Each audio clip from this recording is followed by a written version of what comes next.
Hi everyone, my name is Regina Pham. I'm getting ready for my NMLS exam for the loan officer exam. I thought I made a PowerPoint presentations and hopefully it will help out you guys if you guys are planning to take the exam. Good luck everyone. Alright, let's start with the first question. Mortgage loan originator, MLOs, are licensed by which of the following organizations? A. The Consumer Financial Protection Bureau. B. The Mortgage Banker Association. C. A state government regulatory agency. D. The MLO's employer. And the answer is C. A state government regulatory agency. Next question. If a borrower selects a closing agent provided by a mortgage originator, the estimated charges disclosed for the third-party service provider are subject to A. 0 tolerance, B. 3% tolerance, C. 10% tolerance, D. Unlimited tolerance. And the answer is C. 10% tolerance. Unless it's affiliated, then it's 0. So the answer is C, 10% tolerance. Next, lender must provide a disclosure advising applicants of their right to receive a copy of a written appraisal prepared in relation to the first lien mortgages within how many days? A. 3 calendar days after the application is received by the lender. B. 3 calendar days after the application is received by the lender. C.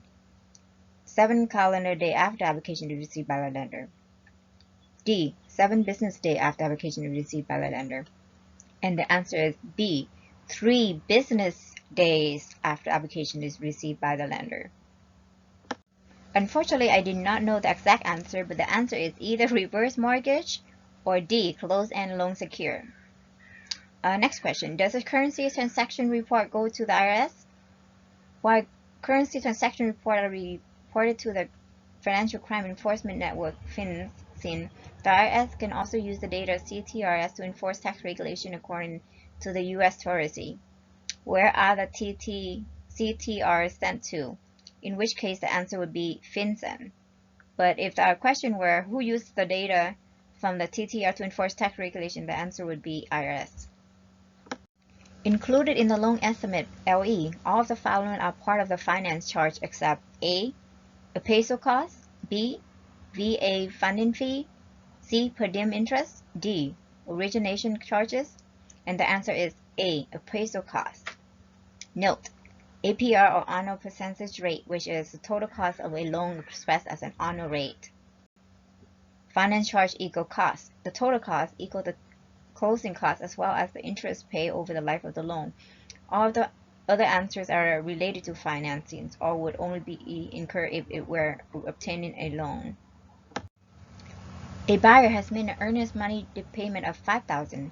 The buyer pays an additional $2,000 in option money to be credited at closing on a property with a sale price of $160,000. If the required down payment is 20%, how much additional money will the buyer need to provide toward the down payment at closing? The answer is $25,000 A. And to get into the answer, you take $5,000 of the earnest payment plus the $2,000 of the buyer's additional $2,000 credit to the closing property is $7,000. You take 20% of the $160,000, which is $32,000, and then $32,000 minus that $7,000 is $25,000. Note, loan to value, lender's guideline. You will have to calculate the loan to value based on the type of info such as how much down payment is needed, or when a borrower informs you how much they need to put down. Remember, LTV is loan divided by value. If an applicant works 40 hours every week and is paid $13.52 per hour, what is the applicant's monthly income? And the answer is B, $2,343.47. And in order to get that answer is you times 40 hours times the pay, which is $13.52 equals to $540.80 cents. Take the $540.80 cents times 52 equal $28,121.60 cents yearly divided by 12. So 28,121.60 by 12 is 2,343. So take everything out to the penny, 2 decimal places. Remember, there's 52 weeks in the year, 12 months in the year. The requirement for private mortgage insurance, or PMI, is generally discontinued when the loan-to-value ratio falls below C, 80%, even though the book says 78%, but we calculate on the general discontinuous, so the best answer is 80%. Next question. The unique identifier of any person originating a residential loan must be clearly shown on all of the following documents except A. Business cards, B. Company websites, C. Residential mortgage loan application form, or D. Consumer Financial Protection Bureau Special Information Booklet. And the answer is D. CFPB from the SAFE Act. According to the Truth in Lending Act, or TILA, the term refinance applies to A. A reduction in APR, B. A change in a payment schedule, C. The renewal of a single payment or obligation with no change in obligation terms, or D. The satisfaction of an existing obligation and its placement by no new obligation. And the most correct answer is D. The satisfaction of an existing obligation and its replacement by a new obligation. Note that a change in a payment schedule, example, take out original 30 years with the 20 years to pay left. You now take out 20 years, your payment schedule may not have changed. Notice it didn't say your payment changed, but your payment schedule. Which of the following documents does a mortgage loan originator use to determine the estimated value of a property based on analytical comparisons of similar property sales? A. An appraisal. According to the Equal Credit Opportunity Act, or ECOLA Regulation B, age discrimination by a mortgage lender is acceptable. B. Only if the applicant is too young to enter into a legal binding contract. Remember, ECOLA, per HMDA, age, marital status, race, ethnicity, and sex. You are only asking age to see if someone is of legal age to enter into a contract. Next question. When a client's property is being appraised, a loan underwriter may take all of the following action except A. Request a second review of the appraisal, B. Ask the appraiser to consider additional property information, C. Ask the appraiser to correct an incidental error on the appraisal, or D. Inform the appraiser that the appraised value is contingent on the client's retention of the principal drawn, which is not allowed, and the answer is D, which is not allowed. Remember, loan or lender cannot talk to the appraiser that manipulate the value of the property. According to the Truth in Lending TILA, which of the following fees is excluded from the calculation of APR? A. Wire transfer, B. Prepaid interest, C. Hazard insurance, D. Mortgage insurance premiums, and the answer is C. Hazard insurance. Next, California Department for Financial Protection requires 20 hours classes, and it's 3 hours of federal law, 3 hours of ethics, 2 hours of non-traditional mortgage lending, plus 10 hours of undefined education, referred to as electives, plus 2 hours of California DPF laws. And when continuing education, you need 8 hours. You need 3 hours of federal law, 2 hours of ethics, 2 hours of non-traditional mortgage lending, plus 1 hour of additional electives. Fraud for money laundering. Criminal uses schemes known as value tampering. Criminals offers to buy a house at reduced rate. Seller must sell at appraised value on paper, but after closing, seller give criminal the difference in cash. Adverse action. An unfavorable credit decision rendered against a consumer made on the basis of information contained on the credit application. If a lender takes adverse actions against an applicant, the lender must notify the applicants in writing. If the adverse action is taken as a result of information contained on the credit report, the notice must also provide the name, address, and toll-free number of the credit bureau that supplied the information. Next, American Association of Residential Mortgage Regulators, AARMR, a national association of individuals who are charged with administering and regulating various aspects of residential mortgage lending, is play a major role in the information of the NMLS in the drafting and model of license law. Next, annual percentage rate, APR, does not include TENACK, TENACK, which is title, escrow, notary, appraisal, credit report, termite. A measurement of the total cost of the credit expressed as an annual The APR includes those paid at the time of closing and those paid over the term of the loan. It includes all the terms that are part of the finance charge, such as interest, discount rate, mortgage insurance premium, and administrative fees. Application. A request for a residential mortgage loan and includes the borrower's related information that lenders commonly use when considering the request. Someone who takes an application from a consumer is generally considered to be acting as a loan originator, even when gathering application information over the phone or internet. ARM disclosure. A disclosure required to be presented to the applicants within 3 days of application on any ARM loan. This disclosure provides the applicants with information about the specific ARM products for which they are applying, such as a historic index value. Balloon mortgage. A type of fixed-rate mortgage loans with monthly payments based on a 30-year application schedule, setting a maturity date for the shorter period of time, usually 5, 7, 10, or 15 years. This allows the borrower to make lower monthly payments for that shorter period of time, with a larger payments of the full remaining principal balance and interest due to at the maturity date. Bankruptcy Act Bsa, the federal laws requiring that financial institutions take steps to prevent and report cases of laundering. Bridge loan.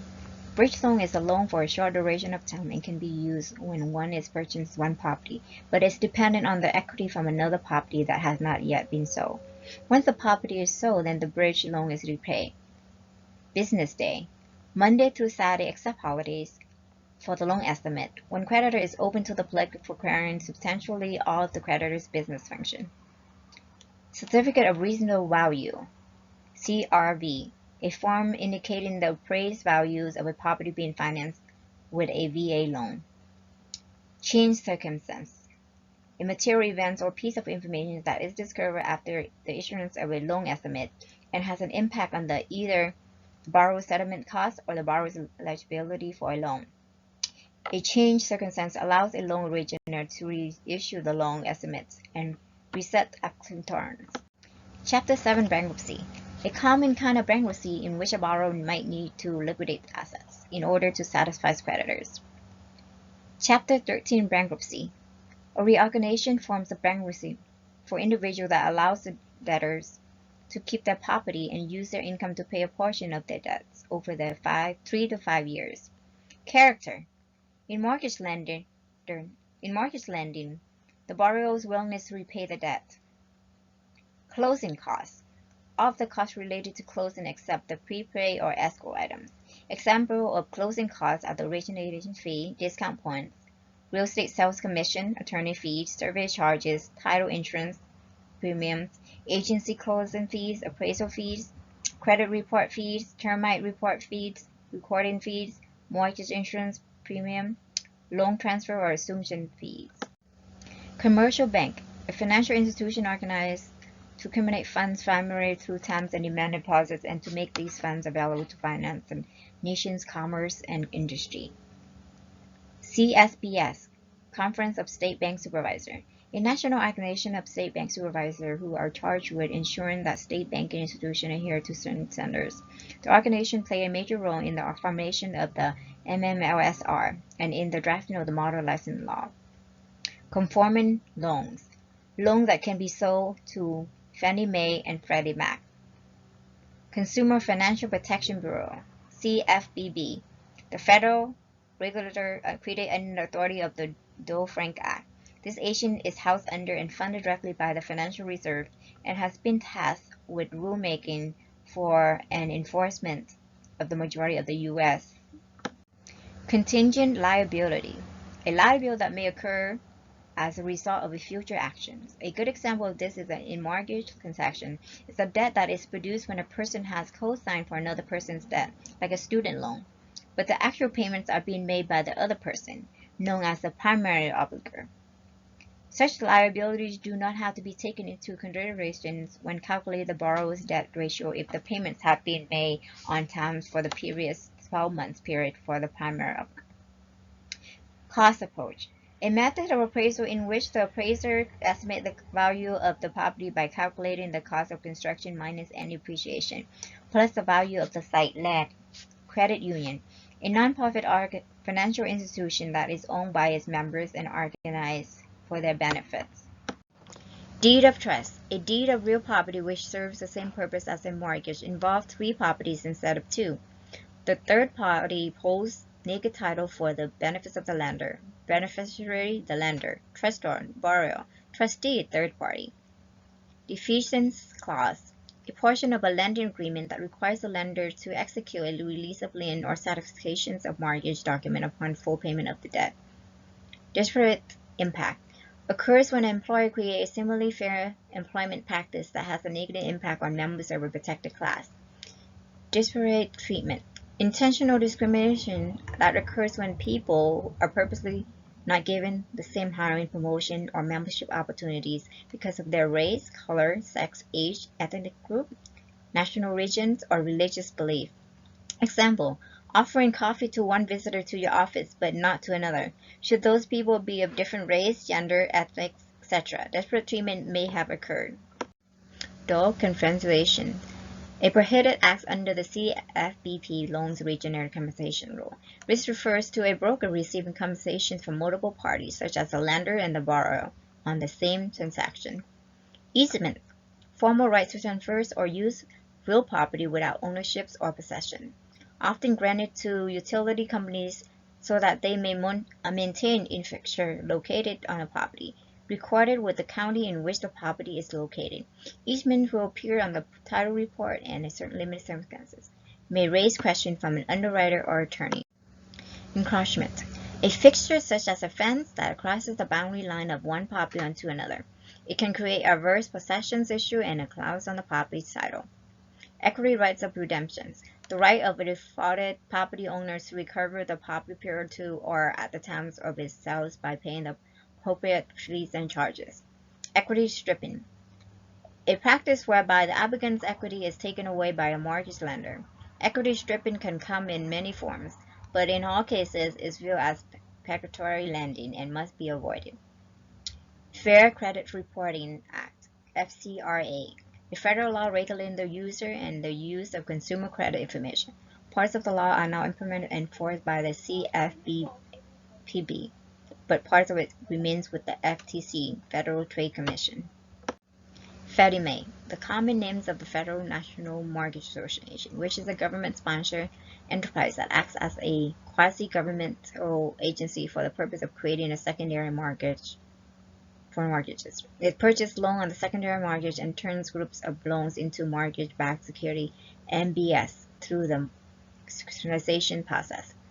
Federal Home Loan Bank, FHLB system, a system of GSEs owned by over 8,000 community financial institutions. It provides advances to financial institutions in order for those institutions to make residential loans, mortgage loans. Fiduciary relationship. A relationship founded on trust and confidence. Financing contingency date. In real estate transaction, the contractually determined date by which the buyer's financing must be in place. Fraud for forfeit. Inside jobs where the loan originator, real estate agent, or appraiser do it for the benefit of making profit. Fraud for property, also called as fraud for housing. This is a willful misrepresentation of material facts on a loan application with the intent of gaining property. This type of fraud is more likely to be perpetrated by borrowers and result in less damage to the creditors involved because the loan is typically paid in a timely manner.